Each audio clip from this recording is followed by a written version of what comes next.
Welcome to Rosie the Reviewer. We're your hosts. I'm Sam, And I'm Marcia.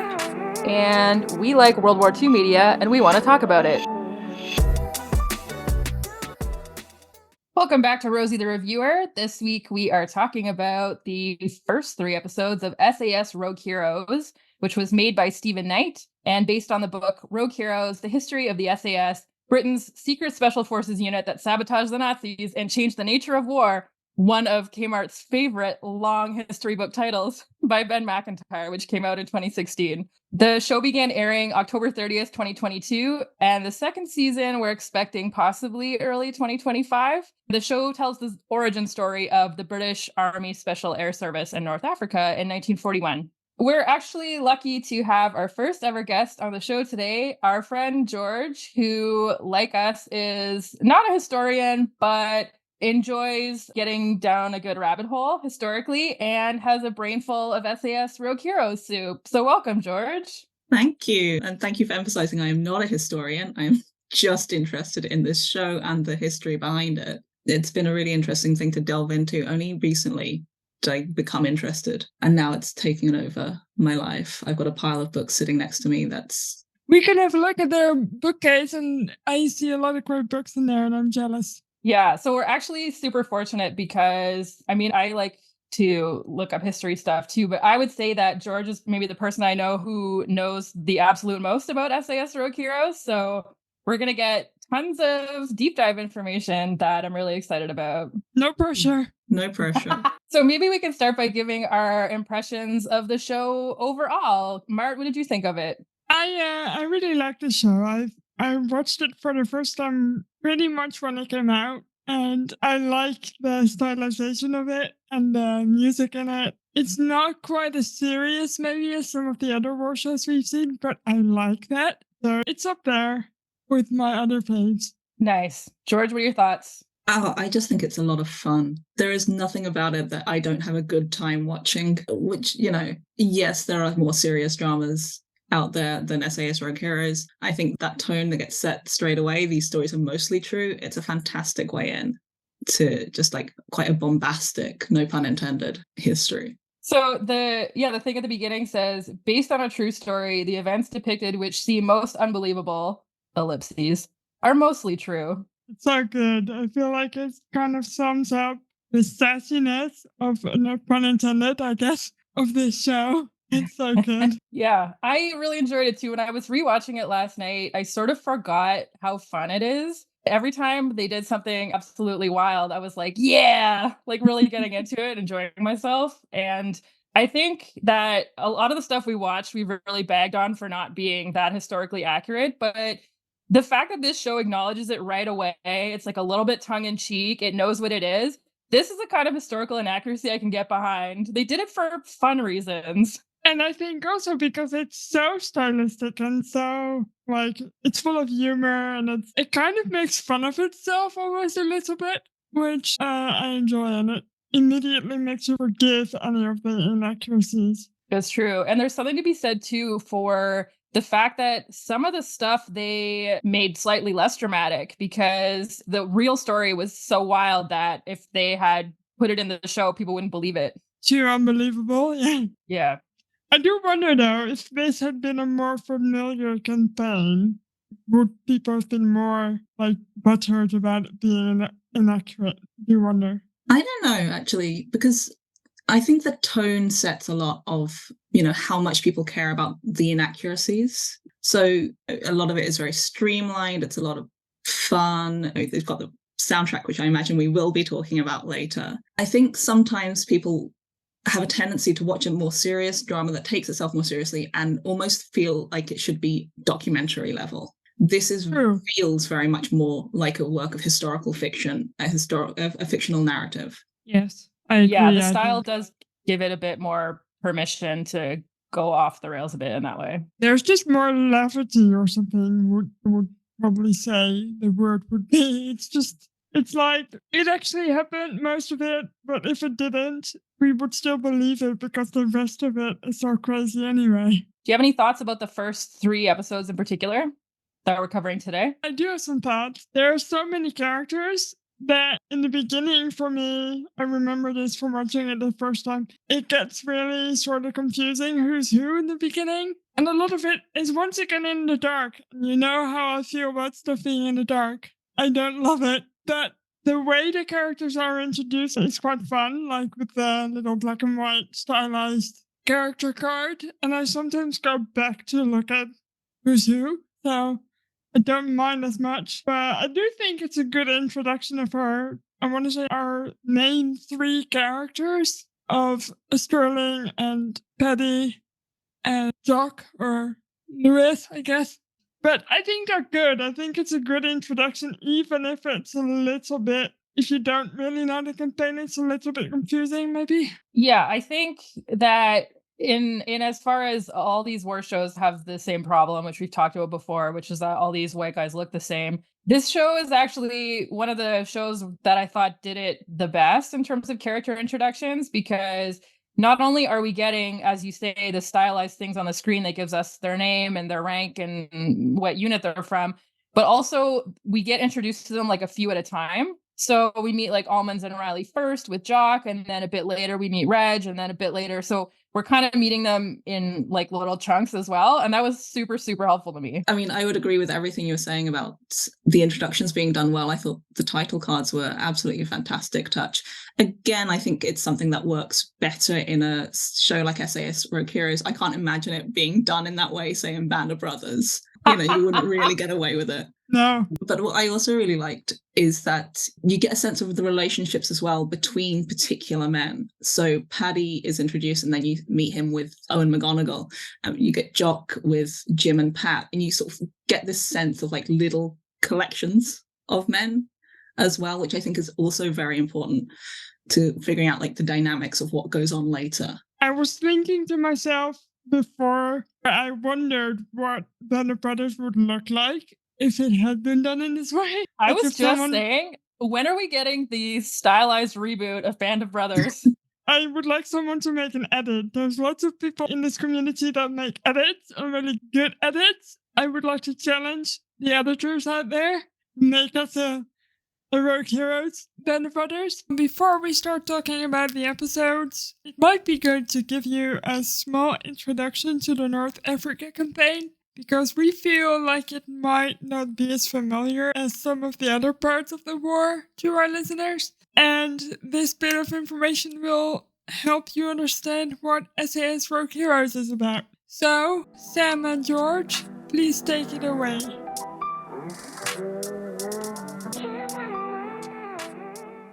The North African campaign took place between June 1940 to May 1943, and it started with the Italian declaration of war on June 10th on 1940. But the actual combat started when the British crossed into Libya and captured the Italian fort Capuzzo. The aim of the campaign was to prevent the capture of the Suez Canal and protect the shipping routes through the canal and protect bases like Malta from the Axis forces. And we're talking about sort of Italian, German, Vichy French forces in this arena particularly. And the campaign, it's basically comprised of three main parts. So you've got the Western Desert Campaign, which is also known as the Desert War. And this is in Libya, which was controlled by the Italians, and Egypt, controlled by the British primarily. This takes place over sort of June 1940 to Feb 1943. And this is where the SAS series is predominantly based, Series 1. The initial belligerents were the Italians, and then the Germans become involved slightly later in 1941. And then the next part that we're talking about is Operation Torch. So this takes place in November 1942. So that's the Allied invasion of Morocco, Algeria, and Tunisia, which are the French colonies of North Africa. And so this is when the Americans are able to enter this sphere of war, which leads to ultimately to the Vichy army changing sides. It also includes the Tunisian campaign. So that's a series of battles in Tunisia in November 1942, May 1943. And this is the Germans and the Italians that are attempting to fill the gaps left by the withdrawal of the Vichy French in Tunisia. So the Allies are able to take advantage of this, and the Axis forces basically find themselves pinched between the British and the American armies. Eventually, the Axis powers then surrender in Tunisia in May 1943. So, Tobruk, Worth talking about why Tobruk was such a focal point in the North African campaign and in the series SAS Rogue Heroes specifically. So Tobruk is said to be the best natural port in North Africa. It's got a very deep harbor. It's naturally protected. It's kind of inside of a little bay. It was used by the Greeks. It was used later as a location for a Roman fortress, so its strategic value has long been known. And it's difficult to attack by land from the south because they have all these natural escarpments. So the land kind of gradually slopes upwards until there are these cliffs that you would have to scale if you wanted to attack it. It became an Italian port in 1911. A lot of this stuff is based on colonization. So it was the only significant port east of Benghazi and west of Alexandria. It's fairly isolated, about 150 kilometers from the Egyptian border, and the city could be easily resupplied by sea during a siege, which ended up coming in handy for the British during World War II.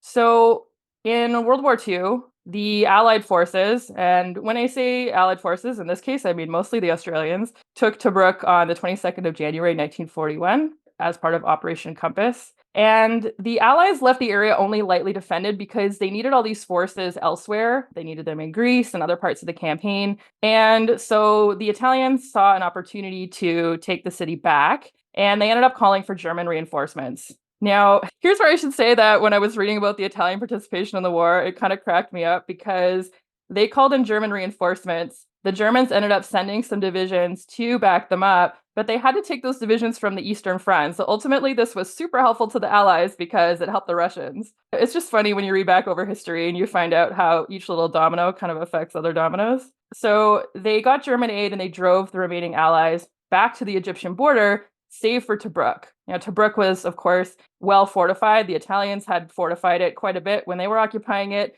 which they liked a lot less once it was in Allied hands. And Tobruk was besieged from April 1941. And this is where our boy Jock Lewis is during his character introduction until Operation Crusader in November of 1941. And this is where the SAS boys initiated Operation Squatter. It was an attempt to reduce Axis air power prior to the Allied attempt to lift the siege. And worth noting also that the Italians changed leaders, like they changed their underwear. I swear to God, they had like a million of them. So we haven't bothered changing their names, but it was after this that the Italians once again changed leaders because they weren't very happy about this particular turn of events. There were two prior failed attempts by the Allies to relieve the siege, one each in May and June. And it was after Operation Battle Axe, actually, that Auchinleck, who is mentioned in the series, replaced the initial British commander-in-chief of North Africa, Archibald Wavell. There were near constant air and sea battles while the Australians were occupying Tobruk and the Germans and Italians were trying to get in.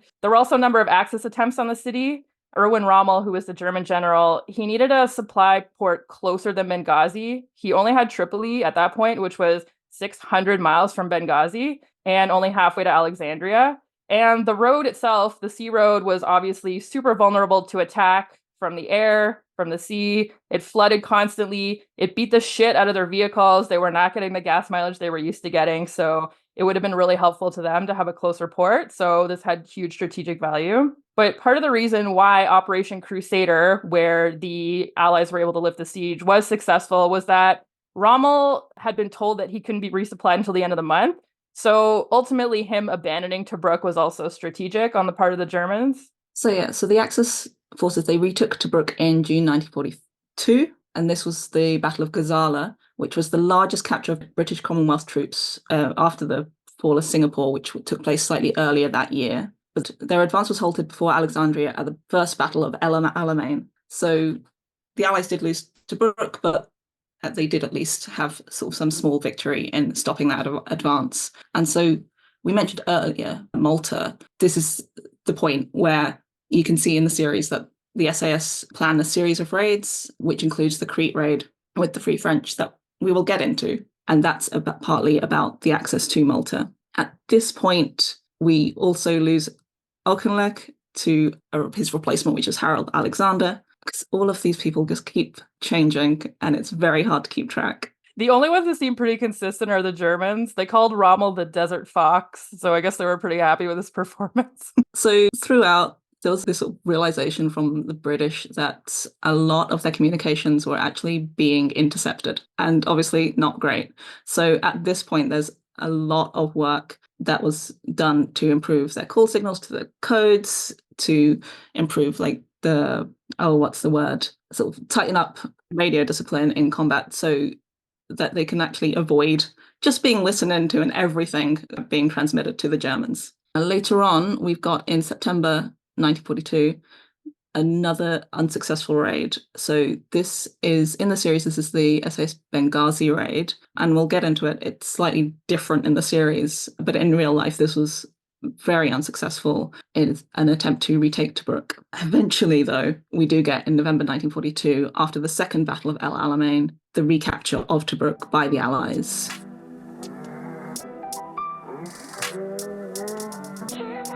So we should get into the plot and start talking about episode 1. Episode 1 starts out with us meeting our 3 main characters. We meet David Sterling, played by Connor Swindles first, and he's on a convoy to relieve Tobruk, but they miscalculate miles for kilometers, or the other way around, so they don't have enough fuel. And they have to turn back, which you'll see he gets really annoyed about quite often.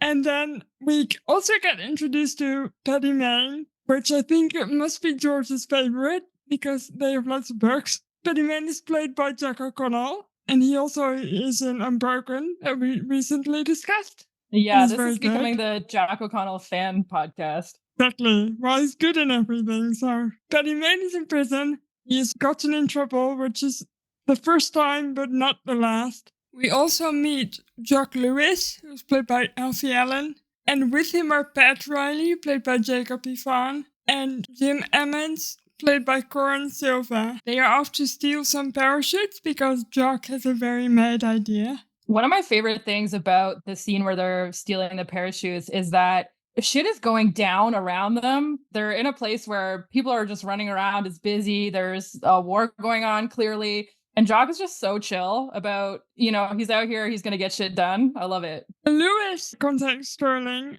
and he tells Sterling to go and get Paddy Mayne, but Paddy Mayne blows Sterling off. Lewis is trying to get both of them to join him on his crazy plan to parachute in behind enemy lines. And Paddy shows up to the meeting in the Empire Club. Then he leaves before Sterling gets there.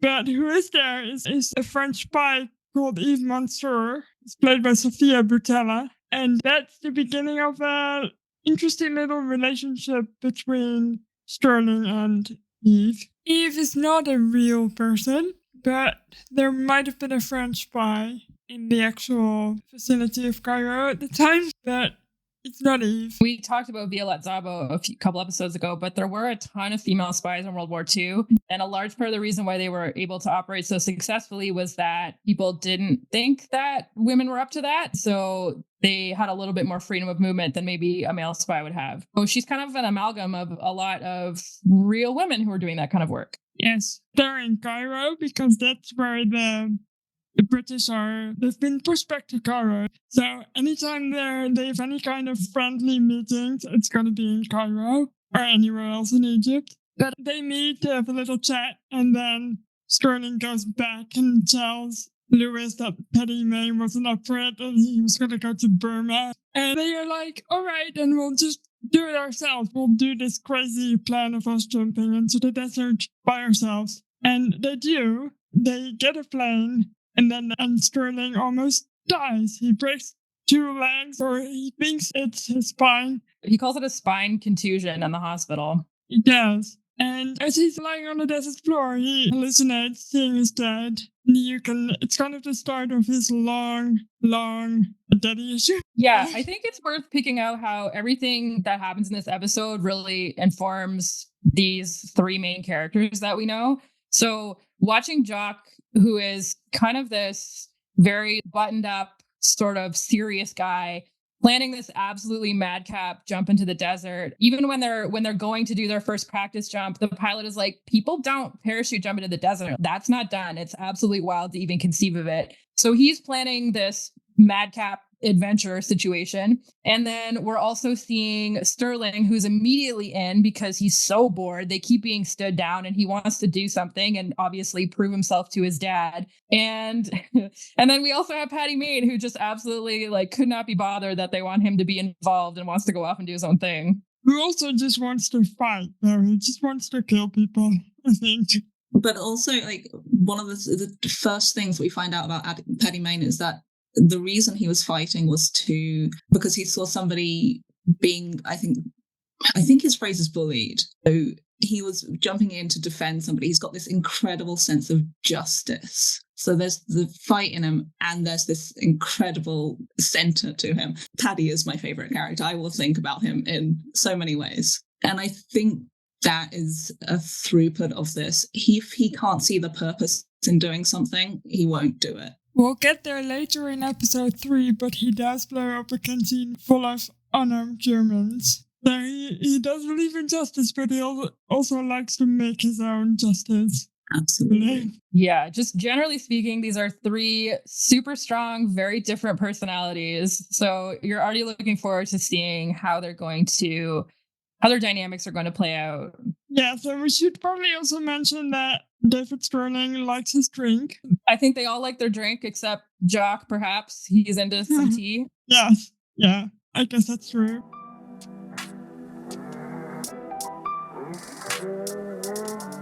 Episode 2, we have Sterling, who survived his reckless, ill-advised parachute jump, and he's recovering in a hospital in Cairo. And he's, being told that he might not walk again, and he's delirious, but he's still trying to write out plans to continue on with this idea that him and Jock started off with. While at the hospital, we see Dr. Gamal, and he's trying to teach David how to walk again. And he's using some unconventional methods to get him to do it, because he takes his plans for Jock's parachute jump plan, and he puts the folder on a chair so that David has to go and walk towards it and able to get it. And that just reminds me of when I was young. And my physical therapist used to do that to me. Not with wild plan about parachute jumps, but something else. But it's pretty effective. Right. And we got introduced to their relationship in the first episode. I'll just mention that it's Dr. Gamal, and he's played by Amir Al-Masri in the show. And we get introduced to them in the first episode when David goes to him for, I don't know, the doctor calls it malingering, but you can tell David's just bored. It's not that he necessarily wants to get out of doing army stuff. He just wants to do something that feels worthwhile. So they have this pre-existing relationship that's a little bit combative, but affectionate. Yes. And also, I think David in the first episode just wants a hangover cure. I don't know what he's taking. And then the doctor takes helium for a second, and he gets a really high-pitched voice. Yeah, there are some funny scenes in this. Absolutely. Yeah. So we also get introduced to Dudley Clark, who is the British spy master in North Africa, played by Dominic West. He's a really interesting character. And obviously here he's very much a supporting piece, but he's absolutely pivotal to the creation of the SAS as it is. I think I love his introduction because Eve turns up to meet him and he's there with sort of makeup and a dress. I think he's asleep behind his desk. It's a mess. And I think that whilst that encounter is obviously fictional, that is a nod to this incident where Dudley Clark, I think, was undercover, but he at one point gets picked up by the Spanish police because they discover this guy who's wearing women's clothing and they don't know what to do with him. And so there's this sort of big question about whether or not he's a spy and that's what he's doing, or that they thought he was just homosexual and that was sort of part of his sexuality. And so, either way, not great for Dudley Clark at the time. But yeah, I just thought that was a really fun nod to that incident, to just have him introduced like that for us. Yeah, I think the way they introduce all of these characters in such a way that immediately gives you a sense of who they are and how individual they are and how different from everyone else and how, this is going to spark off with other people and other different personalities is great. And we talked a little bit about this last episode when we talked about Saving Private Ryan, but World War II was really a war of mass mobilization where it really was not about individual heroic acts. Like so many battles in history, it's like, oh, you can name specific heroes or whatever. But World War II really was about there was just so many people. You couldn't know the names of all the casualties, you might not even know all the people in your company, that kind of thing. And so getting this individualized story to really pick people out and put them against the backdrop of this much bigger story that allows us to access it more easily, that's really cool. And I guess you also see here again, he's introduced with Eve. Eve is the one you see him spend most time with. So once again, that's something George said. How you get these little pockets of characters, it happens to them as well, which I think is really... Yeah, so Dudley Clark has created a fake regiment and he's gone all out. He's got all these photographs of, they're just fake planes, and he's created fake people and all this, and he's leaked this information to the Axis powers and to make them think that there are more allied forces than there are. And he's got this great plan. He's really proud of himself. Eve also has her own motivations. She's trying to get his help to get these French paratroopers into the war. So they're French paratroops that made it out of France when the Nazis invaded, and they're free French and they want to help with the war effort. So she's got her own motivations too. I mean, even when she meets with Sterling, they end up having a romantic relationship, but she also has motivations with him as well. So she keeps telling him too. He doesn't not tell him she's got motivation. She's just like, you're useful to me. Right. And Sterling says something funny about that in episode 2. Yeah, it's when you meet yourself. Says it's interesting or curious when you meet yourself. Something like that, yeah. So they're very honest with each other at this point. I quite like that their relationship. Yeah. It is nice that they, even though Eve is fictitious, it is nice that they wrote a female character with lines into this story. That's something that you and I perennially complain about on this podcast. We're like, where are all the ladies at? Yep. And at least this one's got, she's got power too. She's a badass. Yeah, she's not just a hat rack. That's nice. So at this point, Patty's in prison for assaulting a CO. And maybe, George, could you talk us through that? Because I really enjoy that scene. Oh, talk us through that scene. Yeah, so this, again, it's sort of loosely based on something that possibly happened, but in the show, he's playing chess with Owen McGonagall, at which point a CO comes looking for him, and he will not be moved from what he is doing because, Paddy is in the middle of something. He doesn't care to be shouted at. And I think it's interesting. The CO comes over and for a start refers to Owen as Paddy's boyfriend, and you can see that sort of flip a switch in his brain. And then, I do not remember what the exact phrase is. But once again, like happened with the military police in episode 1, uses Irish as an adjective to imply something negative about Paddy Mayne. And on that point, he grabs him literally by the balls, drags him over to the piano and starts beating him with it. Or beating him on the piano, which, whilst Owen literally face palms in the background, which is one of my favourite background moments, I think, in the entire show. Oh, yeah. I feel like Owen's general feeling about Paddy Mayne is just that. He's just looking on and being like, oh, well. It's definitely not his first Paddy rodeo, that's for sure. Yeah, the show also doesn't shy away from their relationship, which I know it's still kind of left in the middle, whether they are friends or something else. But it's the first World War II show I've seen that doesn't shy away from that fine line. We should mention that Owen McGonagall is played by Donald Finn. And that was one of the controversies when the show came out, right? People were perhaps displeased that they sort of implied that Paddy Mayne might not be a straight man. Yeah, and the interesting thing about that is that this show wasn't the first to do it. Like, questions have been raised about whether or not Paddy Mayne was straight for a very, very long time. And so I know that Jack O'Connell has gone on record as saying that the ambiguous sexuality there was one of the things that he was very conscious of bringing into the character and playing with. And I think Donald Finn has also talked about it in interviews, about being sort of playing with the ambiguity of their relationship. And I think it's just wonderful to see. Yeah.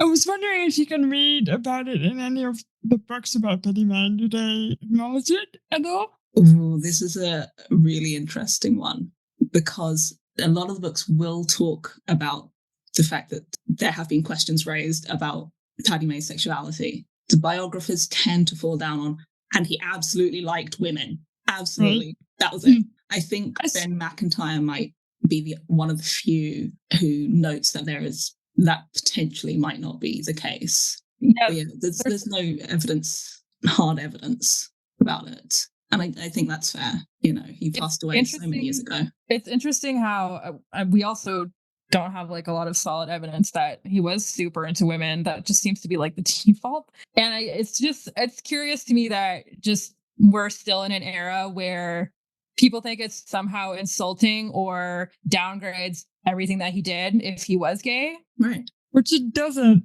for the record. Right, of course. So yeah, this and what I enjoyed about this also is when Sterling goes to visit Patty in the jail after this whole assaulting a CO happens. He says, "I heard you hit your CO with a piano," or something like that. That cracked me up. Yes. But I wonder, I've not looked into the writers of this, but the dialogue is really funny. It is good. Well, Stephen Knight also made Peaky Blinders, and I think you can tell that stylistically from the show, of course, everything from the music to some of the aesthetic choices, but also the dialogue is quite something. Mm-hmm. Yeah. So David visits Patty in prison. He's like, "Look, I'm going to be putting together this unit." Patty's like, "You're never going to get permission. It's not going to happen." So David manages to charm/trick/blag his way into meeting with Commander-in-Chief Field Marshal Claude Auchinleck, and he gets his permission to start this unit. And Auchinleck actually hooks him up with Dudley Clark and says, "Look, this guy has this fictitious regiment. Why don't you start your regiment and we'll give it the name of the fictitious one, and you guys will be that fictitious regiment." So then in this episode, we get the recruitment of many familiar faces. They're going around and they're collecting guys for their unit. So we get Reg Seekings, as played by Theo Barkland Biggs, Johnny Cooper, as played by Jacob McCarthy, Bill Fraser, as played by Stuart Campbell, and Dave Kershaw, as played by Bobby Schofield. Any of those scenes you guys want to pick out in particular? I really like the questions David asked them, as in a way of interviewing them for the outfit, basically. They are questions that have nothing to do with their military abilities. Just like, how many men have you killed? How many women have you slept with? What are you here to do? Like, lots of random questions. Yeah, and their answers are funny too. I think it's Dave Kershaw who says he's just here to kill fascists, and Johnny Cooper, he's only 19, but he's killed 21 men, so he wants to be known by 21. We are also getting introduced to them as they are being thrown off the back of a jeep in place of actual parachute training because they don't have any plane to jump out of. Oh yeah, they keep launching them out of the back of a moving truck, which I don't actually know how much that contributes to you being able to jump out of a plane, but I think it's also the first time we see a little bit of real footage because it intercuts with the black and white grainy footage that I think is real. I think you're right. I think it also adds to the sense of like, they're reminding you a lot of this stuff really happened. Like they were doing this stuff for real. Yep. I wanted to pick out, I liked that when they recruit Reg Seekings, Patty has been boxing with him and they both got arrested and they're in jail together. And that's how Patty ends up recruiting him, his boxing opponent, to join the SAS. Yeah, and Patty has a funny line too. When he's in jail, he said, "I got arrested for fighting in a boxing match." Yeah, isn't that a little like getting arrested for murder in a war? Exactly. It's such a good, funny line. Yeah, and actually, I just want to, George left a note in here. Apparently, Reg Seekings is from your hometown? Yeah, I did leave that note. He's from the place that my entire family is from, where I grew up. So I'm quite fond of Reg Seekings. The accent is not, I think all the boys use their own accents, or most of them did. So that threw me a minute. So when I saw like the Cambridgeshire Regiment on his title card, I thought, I'm going to have to look him up. So yeah, he's very important to me as Reg Seekings. Yeah, there are now actually roads named after him nearby.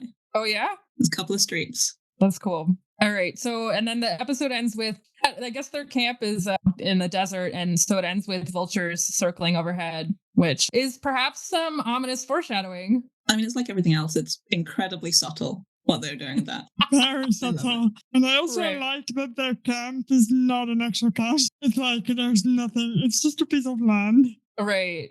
I do feel like we've complained before. I think in our Unbroken episode about how the symbolism really hits you over the head. But again, I feel like because of the style of this, because everything is so heightened, you don't really mind when the symbolism hits you over the head. You're like, oh yeah, like stuff's gonna go down. For sure. Isn't it Highway to Hell that's playing as well? Yes, when they're heading to the camp, I think. Yeah.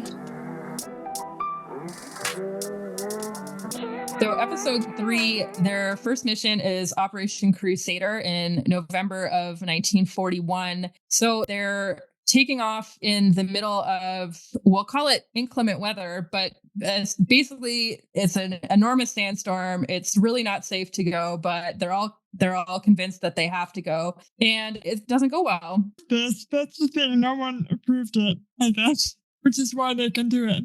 Why was it that they decided to go at this particular time? I think they were afraid that the book was going to fall, and that's why they wanted to hurry up, I think. Yeah, I think that's part of it. And as well, it goes back to like David in the first episode talking about being stood down. Like this would represent another massive failure on his part to get going. Not to put all of it onto Sterling. I think from what I understand from the real life happenstance is that there was a lot of discussion and the men decided amongst themselves to go. Yes. I think Sterling puts that onto himself as well because he's just really, really impatient because he's such drive to actually go and do something. Yeah, so they leave with, what is it, like 55 guys? 55, yeah. And 22 survive, I think. Yeah, so pretty serious miscalculation there. We end up losing Owen McGonagall, who is Patty's boyfriend. Just his person who keeps him grounded. And so far, it's when Patty flies off the handle, it's anger, but it's not necessarily rage. And then that kind of changes when he doesn't have this person around who sort of keeps him grounded. I have a little bit of a note here on my notepad that literally says that Owen is Patty's anchor, kind of. Yeah. When he dies, he loses that anchor. Absolutely. Yeah. I think one of the things that is so marked in the rest of the episode is that everything Patty does from here on in is then touched with its intense grief. And that's such a powerful shift in him, I think.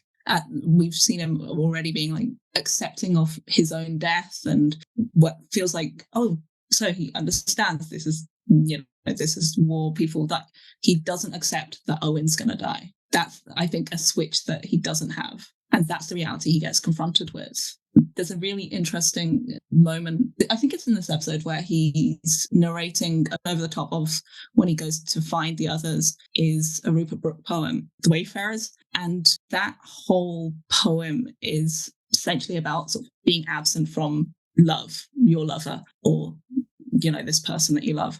And that happens before he gets to where they find Owen. And I cry every time I cry because it's such incredibly sad foreshadowing. Yeah. And Jack O'Connell plays it beautifully, it must be noted. So they're scattered all across the desert, which echoes of the D-Day parachute jump for the Band of Brothers boys as well. It seems there's not a lot of accuracy when you're in inclement weather and you're being shot at, being tossed out of the plane. So they're scattered all over the place, the survivors are, and we have a group I think there's like 3 different groups of them, and the group that's led by Jock, he's determined they're still gonna go ahead.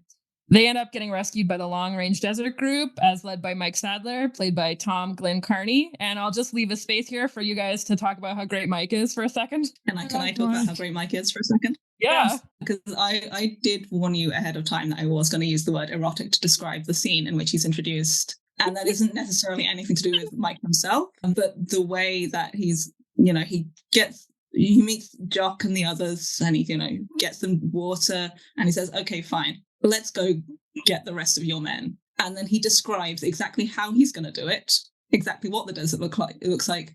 And then he finds them. He just points to the ridge. They appear. He lights a cigarette. Like, there are sex scenes in this show that are not as sexy as what just happened there. It's incredible. No, absolutely. And he also says he has a couple of just absolutely great lines. Like Jock says something about who's in charge, and he says, well, I think the desert's in charge. And he's talking about how he doesn't want to wait because he has a poker game in Cairo on Thursday. It's just everything that he says is just a little gem. I agree. And Mike Sadler was alive till just recently, right? He lived to like 103?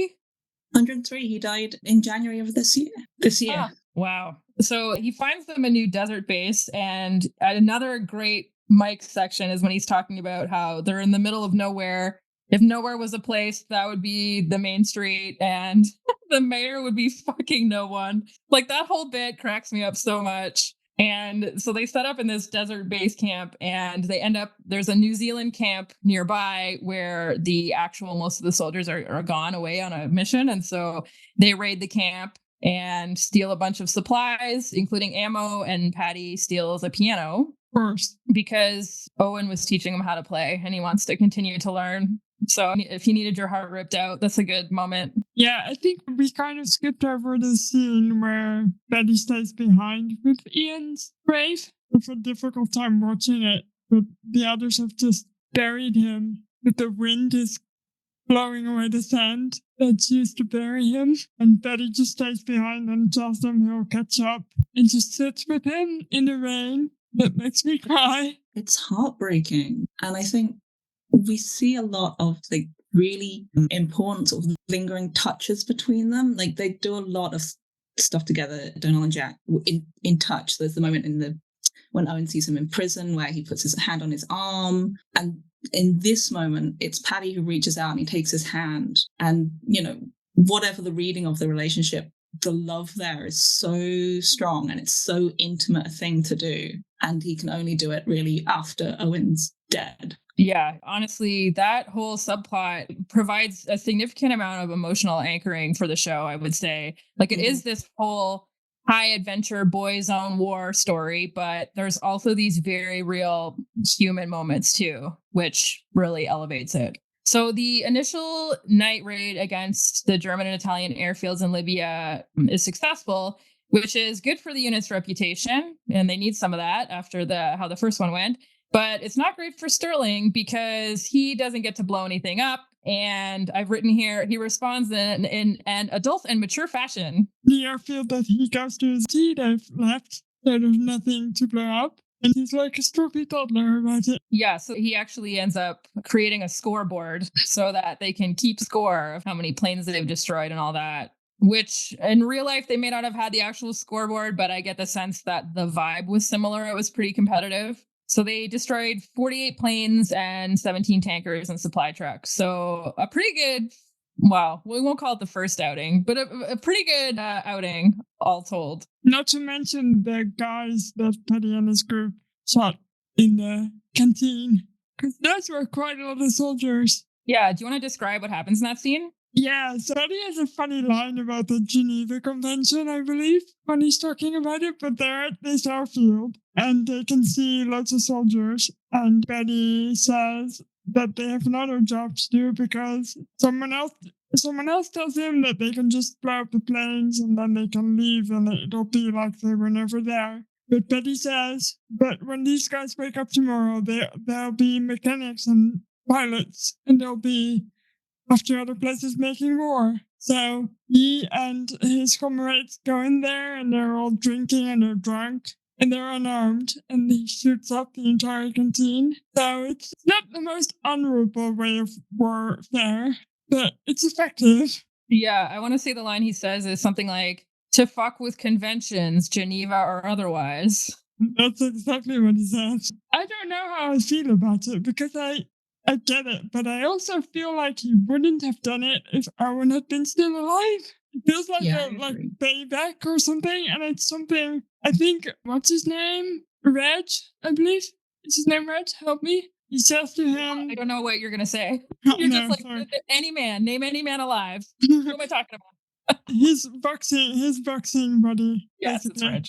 Reg says to him, Betty says, but we have to make them pay. Then Reg says, but it's not them that killed him. It was the wind and the desert and something else. The choice that we all made. Exactly. But you can kind of tell that this isn't the only time Betty's going to do something like this. He just needs revenge. Yeah, it's fully vengeful, I think. And I think it's important that Reg is one of the ones with him.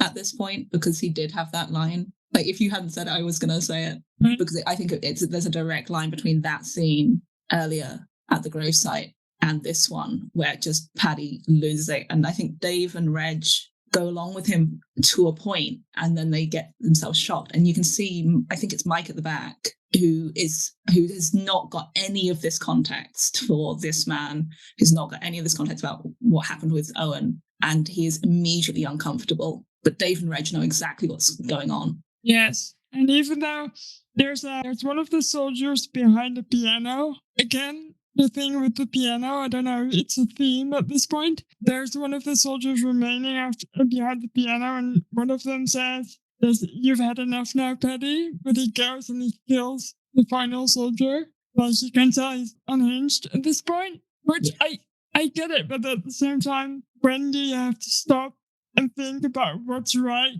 and what's wrong in war? It's so difficult, right? Right. I mean, it is certainly a war crime. Absolutely. Yes. There's no doubt about that. I think it's very deliberate that he's behind the piano, because that will come up sort of repeatedly throughout the show. And I think it's one of the things where I hesitate to call this a sort of even the framing of it as a heroic action, right? Because I think there could be a sense in which you see, Paddy Mayne doing very cool things. He's blowing up planes, he's shooting the enemy, but there's a lot of care taken to show that other people are not happy with what's happening, that he's gone too far. And then this piano, which comes back as a sort of a motif, he's crossing sort of lines, his own sort of set of lines, right? It's the way they pulled this narrative together around these three main characters, and how everything that happens is also part of these emotional journeys. Maybe not necessarily the easiest when you're basing it on a book that's nonfiction. I know they streamlined things and they left things out here and embellished things out there, but the way they pulled the story together, I thought was really good. So maybe as that kind of at a jumping off point, we could talk a little bit about the book that this is based on by Ben McIntyre. It was the first quote unquote authorized SAS bio, and I believe he used newly released archival material that had never been available before. Marcia has left the chat. I know you haven't read this book, but I'll be honest, I have read it, but I read it early last year. So it's been a year. I remember enjoying it. I thought it was a great read. I sped through it, but I wouldn't say I remember a lot of specifics. I mean, I'm going to confess that I am exactly the same. I read it. I think it was the first SAS book that I read. I have read so many since then that figuring it out, like where I got which bits of information, very difficult. But I do. How would you say it compares to the other SAS books you've read? I would say, okay, I'm going to put this in context of that. I'm a big fan of Ben McIntyre's popular historical writing. So I've read a lot of I read his Kim Philby book, his book about Eddie Chapman, and I think his style is super accessible. It's incredibly sort of narrative based. So I think it's a fantastic jumping off point, which is all I think he's trying for it to be. He's not trying to go for the exhaustive. He's trying to go for like, here's the story of these guys. And then other books have felt more free to delve into specific aspects or specific characters that Ben McIntyre does not go into, because he's trying to sort of get this very expensive narrative in what isn't actually, I don't think, a particularly long book. I've got it on Kindle, so I'm not sure how big it is in real life, but I don't think it's huge. I've got it right next to me here. It's about 350 pages before the appendixes and whatnot. And I believe the part that covers the North African campaign, which is season 1 of SAS Rogue Heroes, is 200 pages of that. So the first part where he's setting everything up, the expository phase, I guess, is pretty lengthy. And then everything after that is a little briefer. Yeah, I'm just picking through some SAS books now. Yeah, it's worth a read, honestly, if you haven't read it and you want to get into something that's really interesting and talks about a lot of fun historical characters, and, give yourself some opportunities to do further research and go down rabbit holes. I agree. It's a good jumping off point from that perspective. Can I ask you guys something, since you've read all the books and I have not? Is the way SAS came to be, is it realistic the way they've shown it in the show? So they've definitely sort of streamlined like how it all happened, because I think one of the things that is definitely true is that there were lots of like different machinations going on from a lot of different people that ultimately led to this idea. But it was weird. Like the stuff about Dudley Clark having this fictional regiment, and then David Sterling being able to sort of latch onto that idea with what he wanted to do, Jock Lewis being given permission to form this parachute regiment, which that would then feed into that. That, I believe, is all true. The way it was done, a little bit more complicated than what you see. The way the officers were recruited, again, as a sort of, it wasn't just they set up a desk in the middle of the desert and had a bunch of people come to them. A lot of them were recruited from commander units that Sterling knew or recommended. There were interviews, which, although I did read in, I think it's the Hamish Ross book, I don't remember which book it was in, but the interviews were mostly around like people displaying their initiative and how they'd feel about being a part of this odd unit, not like an exhaustive skills-based interview. He wanted men that were a bit out there who did use their own initiative. So I don't actually think that's unrealistic. Right, so it might have been slightly funnier in the show, but like the feeling of it might have been similar in real life. Yeah, I think they got the vibes right. Like, I think that the whole part where David sneaks his way in to meet the commander-in-chief, like that doesn't happen. If I recall correctly, his brother was a little bit more involved. He might have actually been working in the same building as the general. And so that whole part was highly fictionalized. But again, like the vibes are right. So let's talk about the music and the style choices a little bit. And Mart, maybe you can kick us off because you were kind of excluded from the book chat. Yeah, we've mentioned it before, but this entire show is very different from any other war show I think that's out there. It's very I would say it's very similar to Inglourious Bastards in terms of vibe. But I've not seen that, so I can't compare it. I like the visuals of this show a lot. And also the music makes the show. Without the music, it wouldn't have been nearly as funny or as vibey as it is. I read a review that I got a kick out of. They were talking about how they did use a lot of rock music, AC/DC, all this stuff to get you amped up. And they were saying, it's really fitting given who these guys were and what they were doing. And then they said something like, but you won't find any Vera Lynn in here. And I was like, they play Wish Me Luck as You Wave Me Goodbye when Sterling's getting arrested, which definitely is Vera Lynn. But I think the fact that they did include some songs from the 40s, it blended that in. Really, they did that to great effect. I can't tell why it works so well, but it does. There's something to be said, I think, about the specific 1940 songs they chose also. They're a bit, I don't know, they were in the 1940s, they really loved making silly songs about all kinds of stuff. They were like, oh, I'll make a bop about, there's a Sinatra song, I think it's Sinatra, called There's an Awful Lot of Coffee in Brazil. And that's just like, that's just the quality and type of songs they were putting out back then. They were like, yeah, I'll write a silly song about being in the Middle East. Or shoot, what was that other one? They played the Mad Dogs and Englishmen one. Yeah, there was like a few fun choices in there. I also like the one, I don't know what it's called, but when David Sterling wakes up in the morning after having had his whiskey, he's very drunk and it's like, it's a wonderful morning kind of lyrics. It's just, it's all very tongue-in-cheek. Like it all it winks at you using the music. I guess Highway to Hell is a good example of that as well. It's just a little wink at what's going on. Well, and there's also when we get introduced to Mike and they play Slow Ride.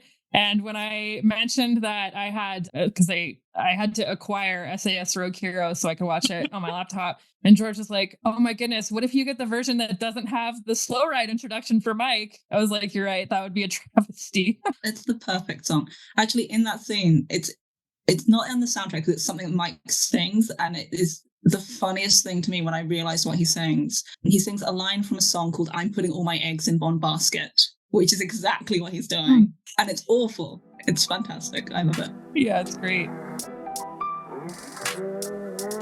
Should we talk a little bit about maybe just, because I know you've done tons of reading on this, maybe just some notable differences between our three main characters as they're depicted in the show versus real life? Just any maybe interesting things? Yeah, this is a really good question. I think Jock Lewis I know least about, in terms of differences at least, because he feels to me like the least controversial of the three of them. Yeah. So one of the books that is just wonderful to read alongside this is Joy Street, which is his letters to his fiancée. And you get a really fun sense of the romantic side of Lewis in that. But I think you also get that in the show, specifically in those scenes, which I guess we'll talk about at another point. But the two that are really interesting are Paddy and David, because there are so many very strong voices on either side of how honorable they were, how much they deserve to be credited with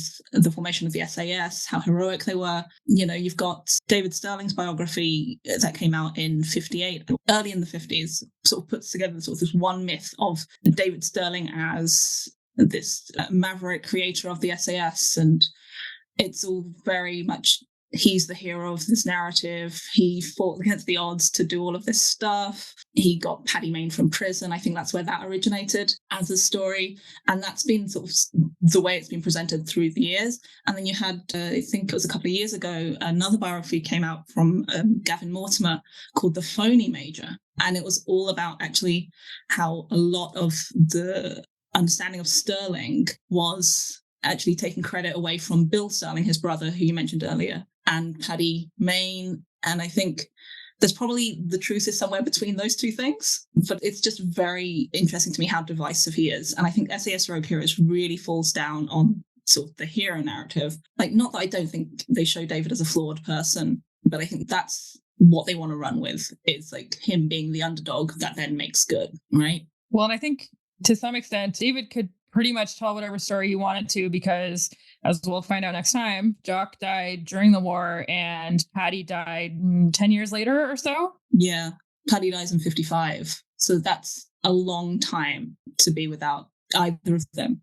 But to be fair to David, you know, Johnny Cooper talks about him in quite glowing terms in his book. You know, there are other voices of people who've either been quoted in books that have looked into the SAS history or have written their own memoirs, who don't talk about David as if he's, you know, a terrible person, and do talk up the good things he did. And even there's a fantastic quote from Paddy Mayne, I cannot remember specifically later, but he's criticizing a leader he has later on in his life during, I think, the Antarctic Survey, and he compares that guy unfavorably to David Sterling. And so even though they had quite a tense relationship, he definitely found a lot of things to respect about David as well, which is why I say, like, probably the truth is somewhere between these two narratives about him. And Paddy, what can we say about Paddy? The SAS Rogue Heroes did come under fire for their depiction of Paddy Mayne, from most notably from his niece, who said that, you know, she didn't recognize him as this thug